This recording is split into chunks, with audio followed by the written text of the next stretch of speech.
With Selection Sunday just a few days away, I wanted to take a look at the updated bracketology projections to see who's currently in and who's out of the NCAA tournament. And then, as always, we're going to be making our predictions if the NCAA tournament was to start today. But before we begin, if you enjoy the content, please consider dropping a like on the video and subscribing to the channel. But now, let's jump into it. And once again, we are back on ESPN taking a look at Joe Lunardi's updated bracketology based on his update from this afternoon. And starting off, looking at our bracket watch, we still have Duke as our top overall seed, and I believe that the Duke Blue Devils will stay there unless they lose in the ACC tournament and either Michigan or Arizona is able to go on and win their conference. Then you have SMU, who is now the last team in, and Auburn, who jumped to the first team out, and they took a loss this afternoon. So I believe the Tigers are no longer in contention for the NCAA tournament, especially if we get a couple of more bid thieves.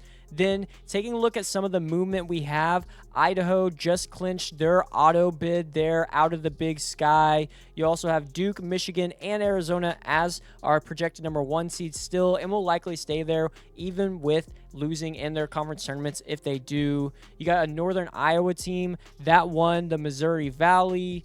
Akron now is projected to win the MAC. You also have Sam Houston. And then Miami, Ohio is now an 11 seed, but no longer able to win the MAC after they lost in the quarterfinals. Illinois down to a 3 seed now. We have Iowa State, who's jumped them now up to a 2 seed after their dominant win over Texas Tech in the Big 12 tournament. UConn has now moved to a 2 seed since our last update, with Florida jumping to the final number 1 spots. Scrolling down a bit further, we got McNeese, who is now in the tournament. South Florida projected to win the American. Texas, after their loss in the first round to Ole Miss, dropped down to 11 seed, so definitely in the bubble now. Then we have UCF, who picked up a big win over Cincinnati in the Big 12 tournament, so they're looking safely in the field. And then St. Louis listed as a 10 seed as well. And Furman and Queens both clinched their conference tournaments as well. Then on the bubble, our last 4 buys are NC State, UCF, Santa Clara, and Miami, Ohio. So NC State, UCF, Santa Clara, and Miami, Ohio have all lost in their conference tournaments. So really, only way that they could go now is down. But then you have in the last 4 in, Missouri, VCU, Texas, and SMU. So a couple of these teams have lost as well. If you're a VCU, you definitely need to get a couple of wins in the A-10 just to solidify your spot. First 4 out, we got Auburn, Indiana, New Mexico, and Oklahoma. Auburn and Indiana have both lost now, so it looks like they can't move up anymore. New Mexico, they're going to be playing in the Mountain West, so we'll need to get a few wins there to get in. Oklahoma, a sneaky team out of the SEC, looked really good in their games so far. I think they have a shot to get in. Stanford, San Diego State, Cincinnati, and Virginia Tech all in our next 4 out. Stanford, Cincinnati, and Virginia Tech all kind of blew it at the end of their games, had a chance to win, especially Cincinnati, who just kept turning the ball over against UCF and was not able to pull it out. So it looks like a lot of those teams are on the outside and will not be making the NCAA tournament. But then finally, for our multi-big conferences, we have the SEC at 10, Big 10 at 9, ACC at 8, Big 12 at 8, West Coast and Big East at 3, the A-10 is at 2, and the MAC is now a 2-bid league as well. But let's go ahead and predict how this bracket would play out if the tournament started today. All right, starting off in the East region, we have the Duke Blue Devils as the number 1 overall seed in the entire tournament, taking on Siena as a 16 seed, and no surprise here, I have the Duke Blue Devils winning. I think they've been one of the most dominant teams in the country, and Cam Boozer would absolutely feast in this matchup. Then we have Miami taking on TCU. TCU almost took a loss to Oklahoma State in the Big 12 tournament recently, but was able to get that win, going up against a Miami team that just got a big win over Louisville, although the Cardinals were without Michael Brown Jr. I think Malik Renew could have a big game in this one just due to TCU's size, and so that could give them some issues. So I like Miami to win this matchup. Then we have Arkansas taking on Yale. Yale, one of the teams that is a mid-major that I'm looking at being an upset pick for the NCAA tournament, one of the smarter teams, obviously out of the Ivy League, and they're just a very well-coached team. But then you have Arkansas, who just has all the talent in the world. Darius Acuff Jr., I think he is one of maybe the most underrated players in the country. I still don't think he gets talked about enough, especially for what he's done for this Arkansas team. I just can't see him losing to Yale in the first round. Then we have Purdue taking on Northern Iowa. Northern Iowa was able to get the win and the auto bid out of the Missouri Valley Conference, and although they were a lower seed in that one, I still think you cannot sleep on this UNI team. They have a lot of really good pieces, and another team I'm looking at as an upset pick, but Purdue, Braden Smith, Trey Kaufman-Wren, just a team that has been here, has a lot of experience in the NCAA tournament. I don't think it ends in the first round, so I got the Boilermakers. Then we have Louisville taking on Missouri or VCU. In the Missouri versus VCU first four matchup, I actually have the Tigers getting the win over VCU. I think the size that Missouri brings would give them a bit of trouble. Then we have Louisville taking on Missouri. Louisville desperately needs Michael Brown Jr. back. If they don't have him back for this matchup, I think it could get really interesting. And even with him back, I think Missouri's size, what Mark Mitchell has been doing, you got T.O. Barrett there on the guard spot as well. So I'm going to be picking the Tigers to advance in this one. Then we have Illinois taking on North Dakota State. Illinois, one of the best offenses in the country, and although they haven't been playing the best as of late or haven't been playing their best basketball as of late, I still think that they're going to get past the 14 seed in North Dakota State. Then we have Kentucky taking on Santa Clara. Santa Clara got a big win over St. Mary's to add another quad one win to their resume, now up to a 10 seed in the most recent bracketology update for ESPN. And this Santa Clara team has a lot of guys that should probably not even be in the WCC. They're really good, and I think the Broncos are just a very well-coached team as well. They went and faced Gonzaga and played them tough until the very end, and this Kentucky team has just been up and down all season long and really inconsistent, and I could see this being a game where they lose. So I'm actually going with the 10/7 in this one. Give me Santa Clara. Then Iowa State taking on Tennessee State. Tennessee State, Nolan Smith, head coach, formerly a Duke Blue Devil here, so cool to see them in the same region. But Iowa State, just too dominant, does a lot of things well, both on the offensive and defensive side, and what they just did to Texas Tech was really impressive in the Big 12 tournament. I like the Cyclones. Then we have Duke taking on Miami. Miami's head coach, Jay Lucas, former assistant coach at Duke last season. I could see Miami giving Duke some trouble, especially after the news we got with Caleb Foster being out and he may not be back for the NCAA tournament, and we still don't know the status of Patrick Ngungba yet. Because of that, I think this game could be really close, but with what Duke has done all season long and how they played against North Carolina in their regular season finale, without those two pieces, I still think it's Duke that gets the win. Then Arkansas taking on Purdue. Purdue really struggling into the postseason. I'm really interested to see how they play in the Big Ten tournament, going up against an Arkansas team that I truly think is the second best team in the entire SEC. And I think they have one of the highest ceilings out of a lot of teams in this tournament just with their talent level. The depth is a concern for me, but here, just in their second game of the tournament, I don't think it gets them yet, so I'm getting Arkansas the win over Purdue.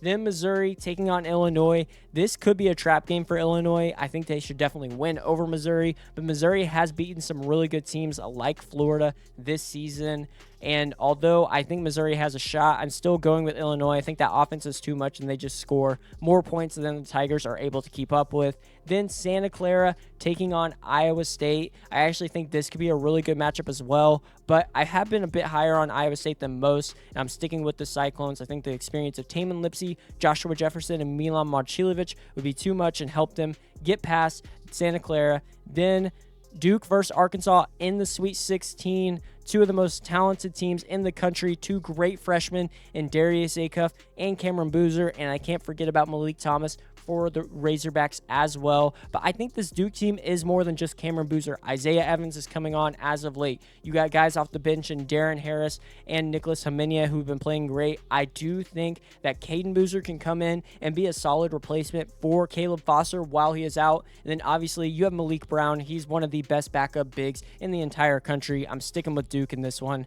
And then Illinois and Iowa State.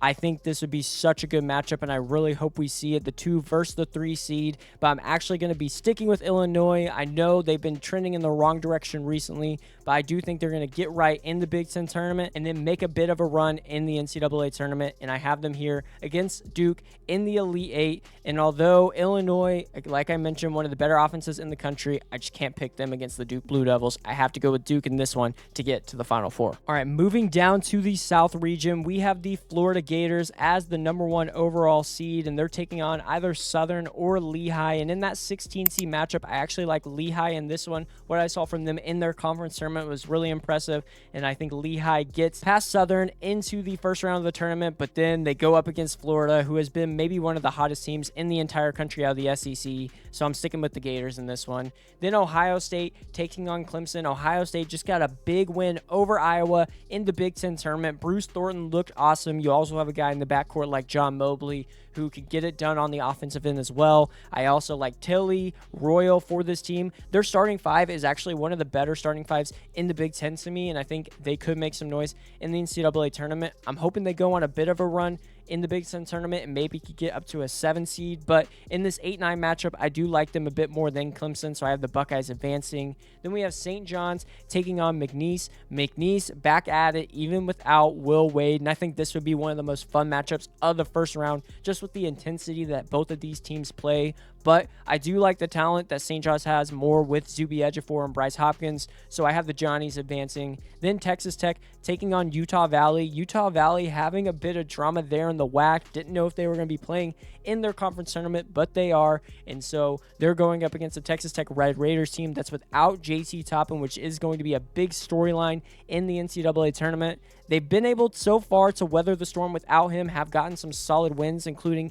winning at Iowa State at the end of the regular season. So I do think Texas Tech gets this one, but their ceiling obviously isn't as high without Toppin. Then North Carolina taking on South Florida. North Carolina, Caleb Wilson out for the season as well, taking on a USF team that I think is one of, if not the best mid-majors that's going to be coming in to this NCAA tournament, and someone that could make a bit of a run. I actually like USF in this matchup. They play fast, they shoot a lot of threes, and they have one of the best offensive rebounding teams in the entire country, and which could give North Carolina some trouble, especially if they could get a guy like Henry Vasar in foul trouble. So I'm going to be taking the USF Bulls in the upset over North Carolina. With Caleb Wilson, I'd be picking the Tar Heels, but I'm just not as high on them without him. Then we have Nebraska taking on Wright State. Nebraska's miracle season continues. They get their first ever NCAA tournament win, and the Cornhuskers advance. St. Mary's going up against St. Louis. St. Mary's had that big win over Gonzaga to end their regular season,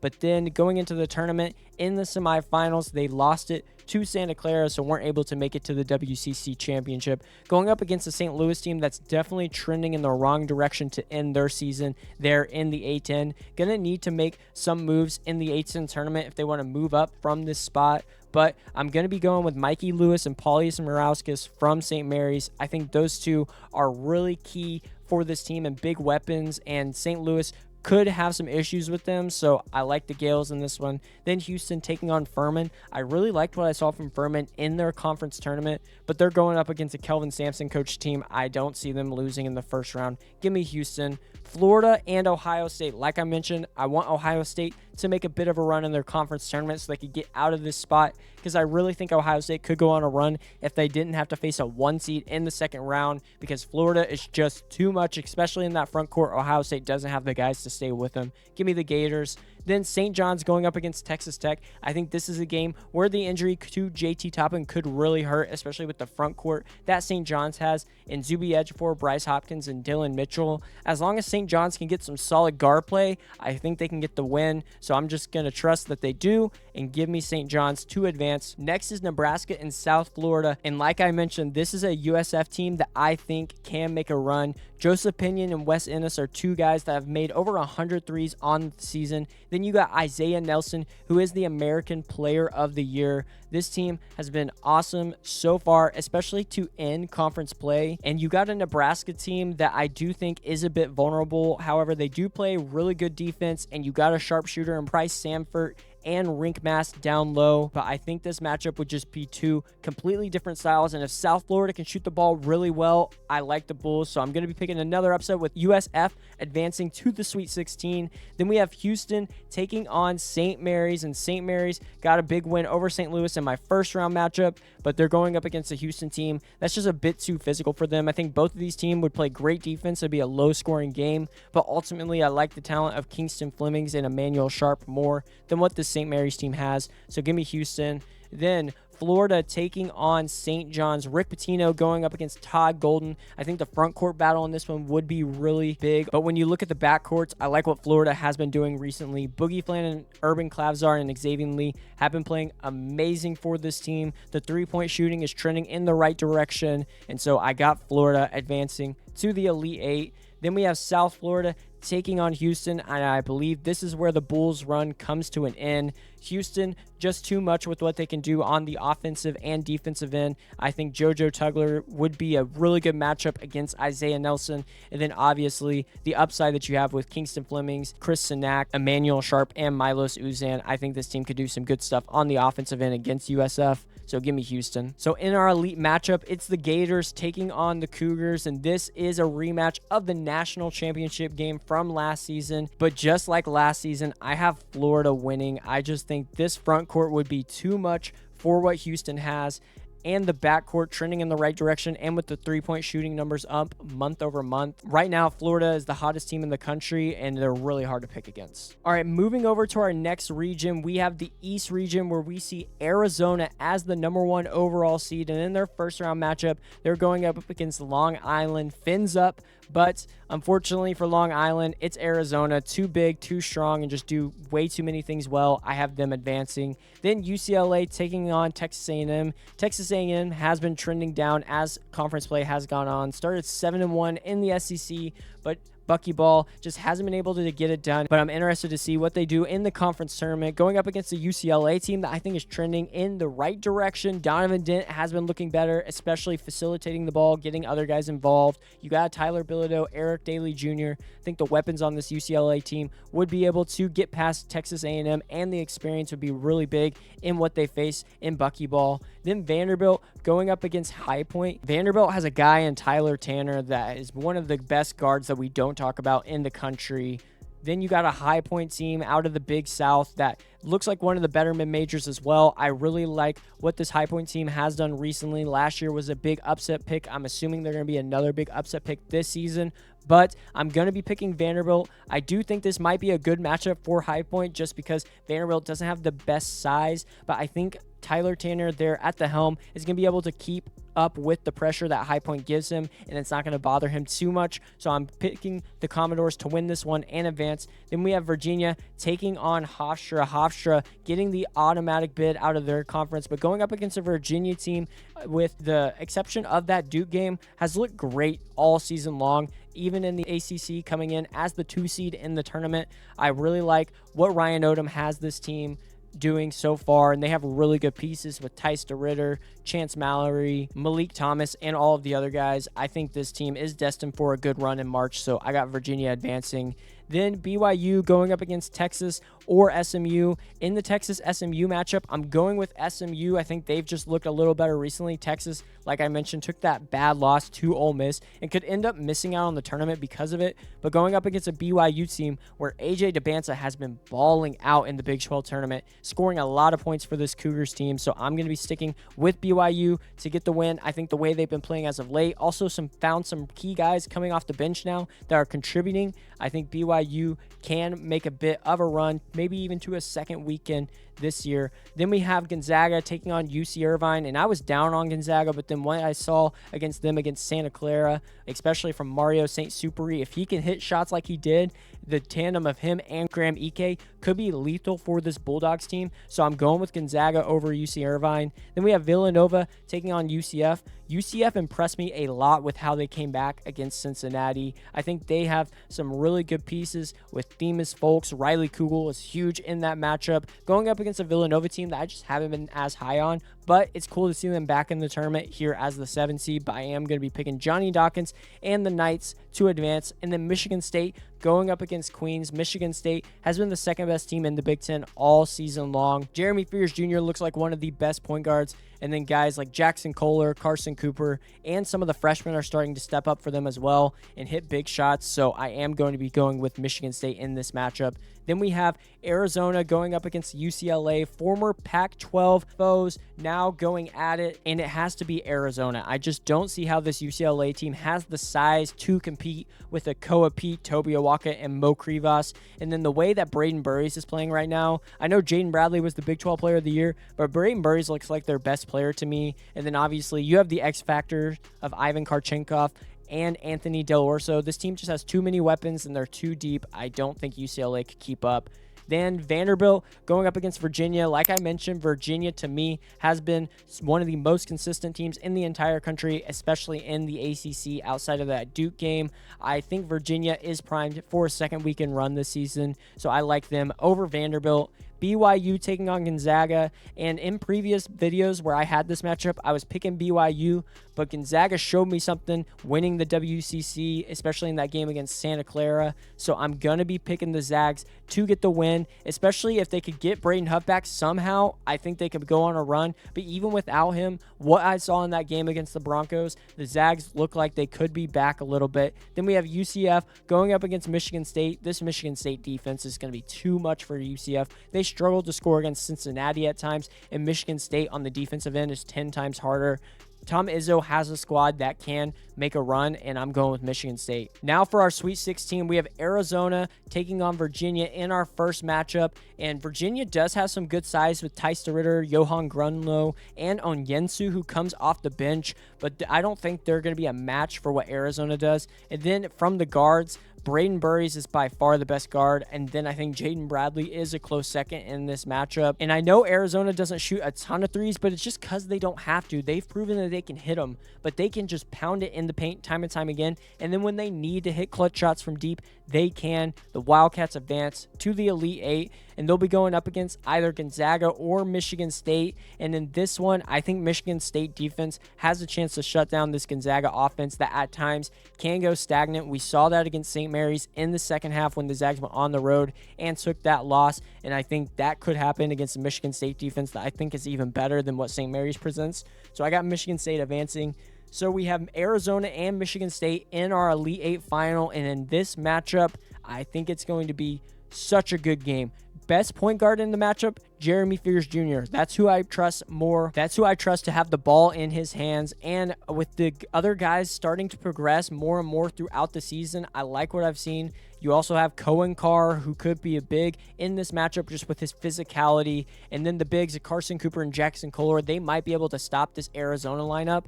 I'm actually going to be picking Michigan State to get the win and advance to the Final Four. All right, moving on to our final region, we have the Michigan Wolverines as our 1 seed taking on Howard or Idaho. In that first matchup, I'm actually going with Idaho. If you watch them in their conference championship game, this team has some guys, and I think they could be a fun team, and their predictive metrics might be better than a 16 seed, so I'm interested to see where they end up.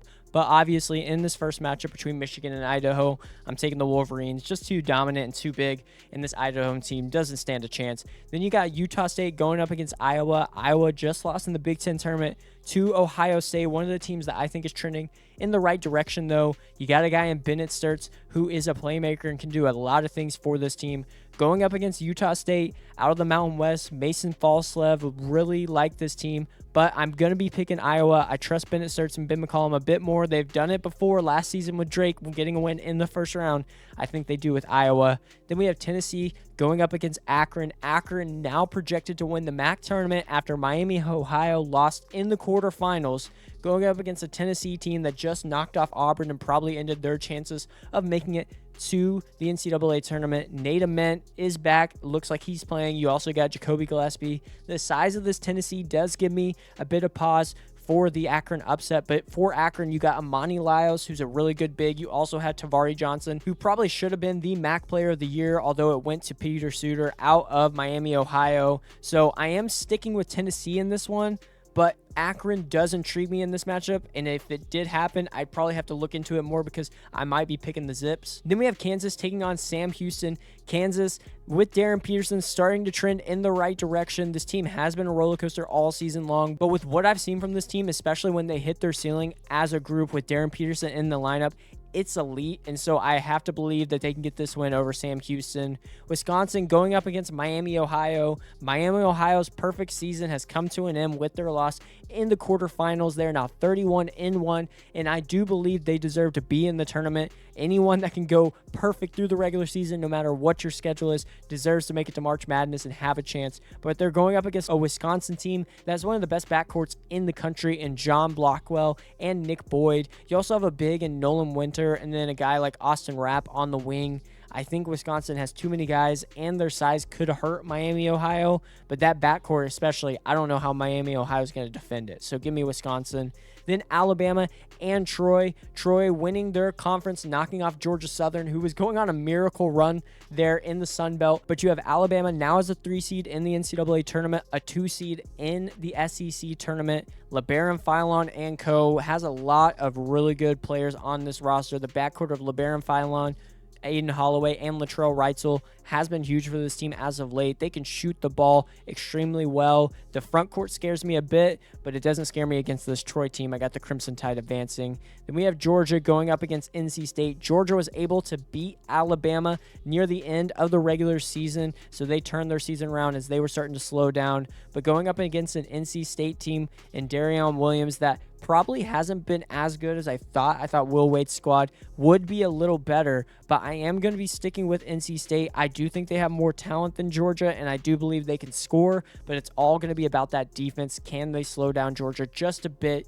enough to where they can get the lead and stick with it? And then UConn, now a 2 seed here in the Midwest region, going up against UMBC. UMBC, one of those 16 seeds that gotten a win, but they don't beat Danny Hurley and the Huskies. Give me UConn. Then in the second round, we have Michigan and Iowa. We've seen this matchup in the Big Ten before, and it's got to be Michigan. They won in regular season. They're going to win in postseason. That front court of Yaxel Lindenborg, Ade Mara, and Merez Johnson Jr. is just too big for what Iowa has in the interior. Then we have Tennessee taking on Kansas, and this is a game we actually saw in the Players era where Kansas was able to get the win 81-76 over the Volunteers, and I think this happens again. I truly believe this Kansas team has an extremely high ceiling, especially when they can all click and Darren Peterson is in the lineup, so that's what I'm trusting for them to get past the Volunteers. Then we have Wisconsin going up against the Alabama team. Alabama, really fun offense to watch, but extremely volatile, and I think a team like Wisconsin can capitalize that. If Alabama is not shooting the ball well and Wisconsin can score on their side of the things, I think Alabama can get caught, so I'm going with the upset with the Badgers as a 6th seed advancing to the Sweet 16. Then we have UConn going up against NC State. This could be a bad matchup for UConn because NC State can score the ball, and UConn's defense at time has not been the best, but I have to believe that Danny Hurley is going to have this team ready to go. Their front court depth scares me a bit, but I am going to be picking UConn past NC State to get to the Sweet 16. So starting us off in the Sweet 16, it's Michigan going up against Kansas. And one thing I will say about this is Kansas, when they play without Darren Peterson against Arizona, they were able to slow down that front court of Mo Krivas, Koapi, and Toby Awaka. But I do think this Michigan front court is just a bit better, but they do have the injury to LJ Kaysen, their backup point guard. So it's going to be on Elliot Cadeau. Can he run this offense and stay composed? When Michigan played Duke, Elliot Cadeau had his worst game of the season, and if this Kansas team can do what Duke did, I think they have a shot in this one. But the Jayhawks just don't have as good of a defense as the Blue Devils, so I'm sticking with Michigan to get the win and go to the Elite Eight. Then we have Wisconsin going up against UConn. UConn, like I mentioned, at time, that defense has been sketchy. They took a loss to Creighton, then they took a loss to Marquette to end the regular season, and right now, I just don't have the confidence I once did in this Huskies team. The depth in the front court also scares me. If Taurus Reed gets hurt, I don't know how much I trust Eric Ryba, and the shooting just hasn't been as good as I thought from this team that has a guy like Solo Ball and then Braylon Mullins and Alex Caravan. And although this team is definitely better than it was last season, I don't think it's going any further than the Sweet 16 in this matchup. So I got Wisconsin in that backcourt getting the win and getting a rematch against Michigan. And in this first matchup, when Wisconsin went on the road at Michigan, they got the upset and gave Michigan their first loss of the season. But if this were to happen again, even though it's on a neutral court, I'm going with Michigan. There's no way they're losing to this team twice. The Wolverines have been way too dominant, and we have Michigan advancing to the Final Four. All right, so in our Final Four, we have Duke, Florida, Michigan, and Michigan State. And in our first matchup of Duke versus Florida, this is actually a rematch of something that we saw in the regular season where the Gators traveled to Duke, went on the road to Cameron Indoor, and came up just short, losing by 1 point against the Blue Devils. And if this matchup happened again, it could go differently. The front courts on this team are really similar, two of the best in the country. Obviously, we know you have Cameron Boozer, the best player in all of college basketball, on the Duke side. And then you have Malik Brown and Patrick Ngungba. If he's back, I think he will be back for the NCAA tournament. And then for Florida, it's Thomas Houck, Alex Condon, Ruben Chinyelu.